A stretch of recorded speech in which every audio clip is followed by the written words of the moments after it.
Semoga yang subscribe diberikan rezeki melimpah dari jalan tak terduga. Dan yang like komen, dimudahkan jalannya menuju surga di hari akhir nanti. Siapa yang tak mendengar nama Qorun? Dia adalah seorang sosok kaya raya di zaman Nabi Musa yang namanya melegenda hingga sekarang. Kisahnya diabadikan dalam Al-Quran, bahkan menjadi peribahasa atau ungkapan di masyarakat guna menggambarkan seseorang yang mirip dengan tabiatnya atau menisbatkan harta yang ditemukan terpendam dalam tanah sebagai harta Qorun. Qorun adalah miliarder kaya raya yang hidup sejaman dengan Nabi Musa. Saking kaya rayanya, Qorun setiap kali keluar dari rumahnya, ia didampingi dengan 300 pelayan laki-laki dan 300 pelayan perempuan. Itu dilakukan semata-mata sebagai bentuk kesombongan bahwa dialah manusia paling kaya, paling terhormat, dan memiliki pengikut setia. Orang-orang tentu saja akan penasaran seberapa banyak harta kekayaan Qorun jika pengawal dan pembawa kunci gudang kekayaannya sebanyak itu.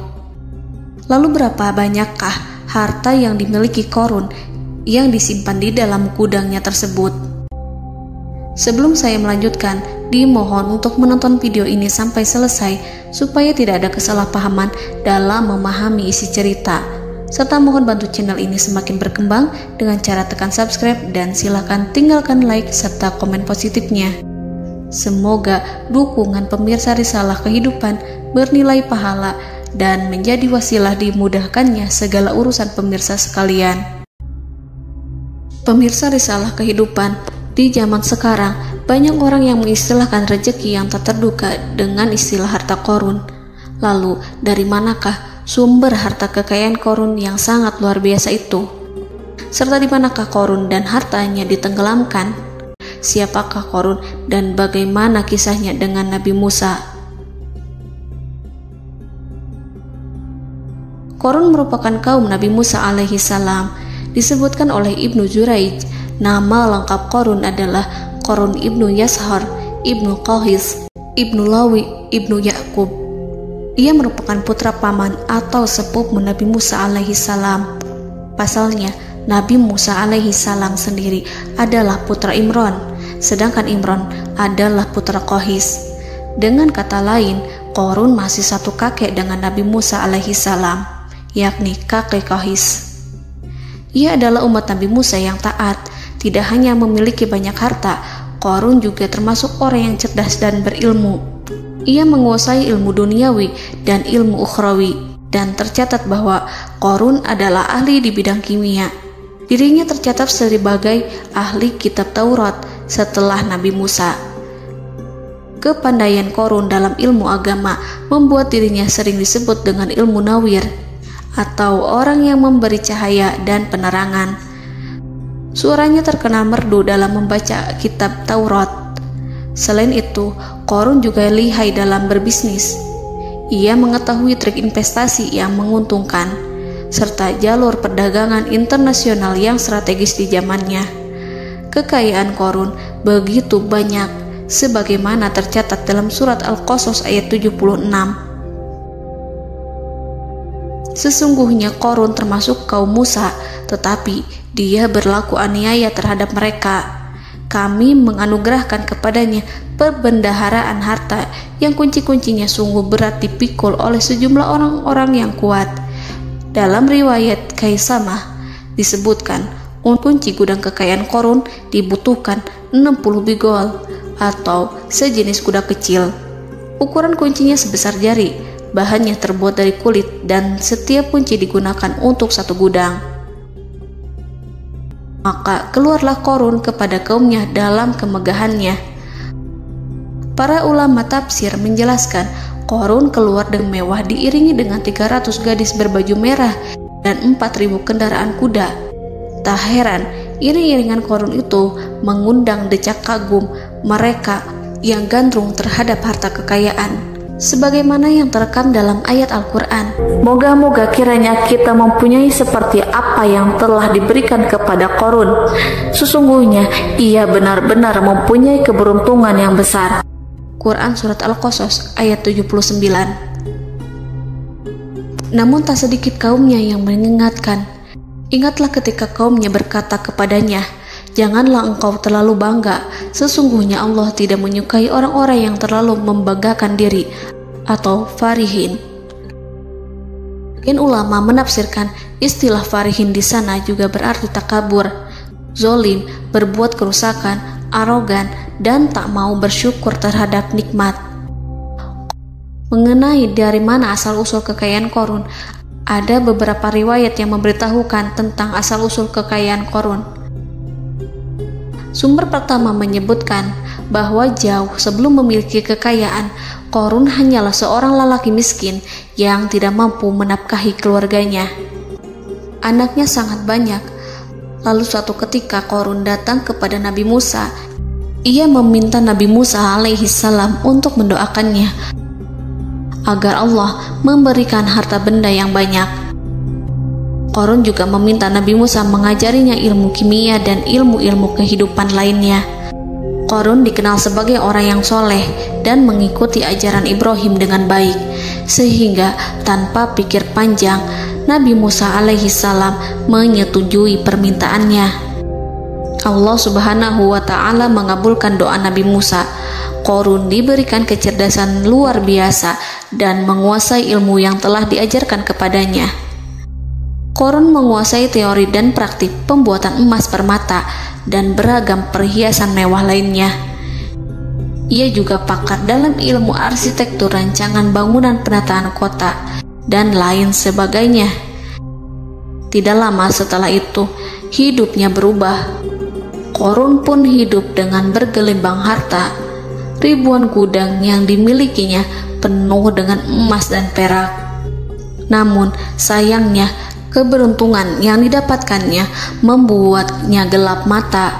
Qorun mulai hidup dengan penuh pamer, keangkuhan, dan penuh kesombongan. Kekayaan yang diberikan Allah Subhanahu wa Ta'ala membuatnya lupa dengan Sang Maha Pemberi. Qorun merasa lebih terhormat dan mulia dibandingkan Nabi Musa. Ia pun akhirnya membelot dan durhaka pada Musa. Ia mengingkari janji-janjinya dulu dan beralih menjadi pengikut Fir'aun yang setia. Loyalitas Qorun terhadap Fir'aun membuatnya diangkat menjadi kepala mandor yang membawahi ribuan pekerja. Dikisahkan bahwa Qorun bersikap semena-mena terhadap para pekerja. Ia tega memotong upah mereka. Ia melakukan korupsi demi membangun istana dan kemegahannya sendiri, dan untuk membangun gudang-gudang penyimpanan harta yang telah ia kumpulkan jauh-jauh hari. Ketika datang perintah zakat, Nabi Musa alaihissalam pergi menemui Qorun dan memerintahnya mengeluarkan zakat sebesar 1 dinar dari setiap 1000 dinar hartanya, 1 dirham dari setiap 1000 dirham, 1 kambing dari setiap 1000 kambing, dan seterusnya. Setelah Qorun menghitung seluruh hartanya, ternyata jumlah zakatnya sangat besar. Kekikirannya pun mulai menghalangi hatinya untuk mengeluarkan zakat. Qorun enggan membayar zakat ketika Nabi Musa alaihissalam menagih zakat yang diperintahkan oleh Allah untuk ditunaikan olehnya. Ketika Qorun dimintai zakat, ia langsung marah dan tidak memberikan sedikit pun kekayaannya. Dia berpikir bahwa harta kekayaan yang dimilikinya didapat dari hasil kerja dan usahanya, dan tidak ada kaitannya dengan siapapun, termasuk Allah Subhanahu wa Ta'ala. Janji Qorun untuk lebih taat beribadah dan membantu sesama jika diberi kekayaan oleh Allah dilupakannya. Dia mempergunakan kekayaannya tersebut dalam kesesatan, kezoliman, dan permusuhan, sehingga membuatnya menjadi sombong dan terlena. Orang-orang beriman pada masa itu sering menasihati Qorun untuk bersyukur atas nikmat yang telah Allah berikan, tetapi dia tidak mengindahkan nasihat tersebut. Dari sikapnya tersebut sudah jelas bahwa Qorun tidak membutuhkan nasihat kebenaran, bahkan merasa tidak takut dengan ancaman Allah, sebab Qorun merasa sudah memiliki segalanya. Qorun merasa dirinya hebat dan pintar serta punya banyak pengikut setia, punya banyak pengawal, dan merasa aman karena dekat dengan Raja Fir'aun. Korun berkata, "Sesungguhnya aku mendapatkan harta ini karena ilmu yang ada padaku." Korun sangat sombong. Ia merasa hartanya didapatkannya sendiri tanpa campur tangan dan kehendak Zat yang Maha Kaya, yakni Allah Subhanahu wa Ta'ala. Apakah Korun lupa ataukah ia tidak tahu bahwa Allah telah membinasakan orang-orang sombong sebelumnya, yang bahkan lebih kuat darinya, yang lebih kaya darinya, yang lebih banyak pengawalannya, lebih kokoh dan tak terkalahkan dibanding dirinya? Karena terdorong sifat kikir dan angkuh, maka Korun membuat rencana untuk melakukan tipu daya agar dia terlepas dari kewajiban membayar zakat. Dia ingin menjatuhkan nama baik dan citra baik Nabi Musa. Kemudian dia mengumpulkan tokoh-tokoh konglomerat Bani Israel. Ia berkata kepada mereka, "Wahai saudara-saudaraku, terhadap apa yang diperintahkan Musa untuk membayar zakat, apakah kalian akan mematuhinya? Sekarang dia hendak mengambil harta yang ada di tangan kalian, maka pikirkanlah suatu cara untuk menghindari perintahnya." Para pembesar-pembesar yang dipanggil kemudian menjawab, "Wahai paduka Korun, engkau lebih besar daripada kami. Kami akan melakukan apapun yang kau inginkan." Korun berkata, "Datangkanlah kepadaku wanita cantik. Aku akan memberinya hadiah besar jika ia berhasil menggoda dan memfitnah Musa." Ketika wanita cantik yang diinginkannya datang, Korun memberikan kepadanya uang muka sebagai jaminan. Ia akan membayarkan seluruh yang dijanjikannya ketika berhasil menjalankan misinya. Bukan hanya itu, Korun pun berjanji akan menjadikan wanita ini sebagai istrinya. Keesokan harinya, Korun mengumpulkan Bani Israel. Setelah itu, Korun menghadap kepada Nabi Musa seraya berkata, "Orang-orang menanti kedatangan Anda, sampaikanlah saran dan nasihat kepada mereka." Nabi Musa kemudian keluar dari rumahnya. Ia mulai menyampaikan nasihat pada umatnya. Di antara nasihatnya, beliau berkata, "Barang siapa yang mencuri, aku akan memotong tangannya. Barang siapa yang memfitnah, aku akan mencambuknya sebanyak 70 kali. Barang siapa yang tidak mempunyai istri dan dia berbuat zina, maka aku akan mencambuknya sebanyak 70 kali. Adapun barang siapa yang memiliki istri dan ia berbuat zina, aku akan rajam dia sampai mati." Korun kemudian berkata, "Apakah ini juga berlaku untuk Anda jika Anda sendiri yang berbuat zina? Apakah Anda akan menerima hukumannya?" Kemudian Nabi Musa menjawab, "Ya, meskipun saya sendiri yang melakukannya." Maka kemudian Korun memanggil wanita yang telah dibayarnya. Wanita itu berdiri di depan Nabi Musa dan Bani Israel yang telah berkumpul, mengaku sedang hamil karena berhubungan badan dengan Nabi Musa. Marahlah Nabi Musa atas fitnah kejam yang diarahkan kepadanya. Kemudian Nabi Musa melakukan sholat 2 rakaat, lalu mendatangi wanita itu dan menyumpahnya agar mengatakan siapa yang menyuruhnya. Wanita itu menjadi ketakutan.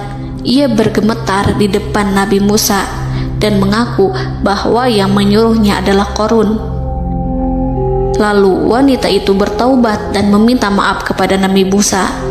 Seketika Nabi Musa bersujud seraya berdoa kepada Allah agar menimpakan azab kepada Korun.